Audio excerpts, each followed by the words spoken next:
महिला व बालविकास मंत्री अदिती तटकरे यांनी मुख्यमंत्री माझी लाडकी बहीण योजनेविषयी मोठी घोषणा केली। लाडक्या बहिणींना फेब्रुवारी आणि मार्च महिन्याचे प्रत्येकी 1500 रुपयाप्रमाणे 3000 रुपये एकत्र मिळणार आहेत। 7 मार्चपर्यंत लाडक्या बहिणींच्या खात्यामध्ये ही रक्कम लवकरच टाकण्यामध्ये येईल। तर काय आहे संपूर्ण माहिती जाणून घेऊ आज आपल्या या व्हिडिओमध्ये।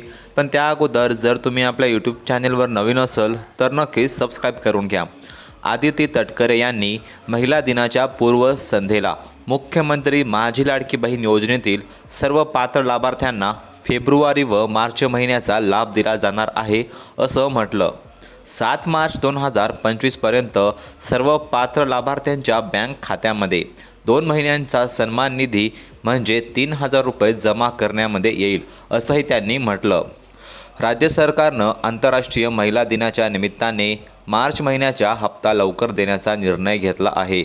यापूर्वी डिसेंबर आणि जानेवारी महिन्याचे पैसे 24 तारखेदरम्यान महिलांना भेटले होते।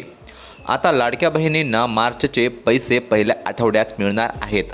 दरम्यान फेब्रुवारी महिन्याच्या पैशांसाठी मात्र त्यांना वाट पाहावी लागली। किती लाडक्या बहिणींना पैसे मिळणार हे पाहूयात। राज्याचे उपमुख्यमंत्री आणि अर्थमंत्री अजित पवार यांनी काही दिवसांपूर्वी परभणीतील कार्यक्रमामध्ये बोलताना लाडक्या बहिणींच्या फेब्रुवारी महिन्याच्या हप्त्यासाठी 3490 कोटी रुपयांचा चेकवर सही केल्याचं म्हटलं होतं। लाडकी बहीण योजनेत डिसेंबर महिन्यात 2,46,00,000 महिलांना 1500 रुपये मिळाले होते, तर जानेवारी महिन्यात लाडक्या बहिणींची संख्या 5 लाखांची घटली होती। जानेवारी महिन्यात लाडक्या बहिणींची संख्या 2,41,00,000 इतकी होती। लाडकी बहीण योजनेतील लाभार्थी महिलांच्या पात्रतेची पडताळणी सुरू केल्यानंतर यामध्ये साधारणपणे 9 लाखांची घट झाल्याची माहिती आहे। त्यामुळे लाडकी बहीण योजनेचा फेब्रुवारी आणि मार्च महिन्याचा हप्ता मिळणाऱ्या महिलांची संख्या कमी होणार आहे। मुख्यमंत्री लाडकी बहीण योजनेसाठी काही नवीन नियम आले आहेत, ते काय आहे पाहूया। 1. संबंधित महिला महाराष्ट्र राज्याची रहिवासी असणे आवश्यक आहे। 2.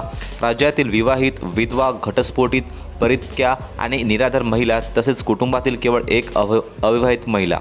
3. महिलांना वयाची 21 वर्ष पूर्ण झाल्यानंतर ते 65 वर्ष पूर्ण होईपर्यंत लाभ भेटेल। 4. नियम लाभार्थ्याच्या स्वतःचे आधार लिंक असलेले बँक खाते असणे आवश्यक आहे।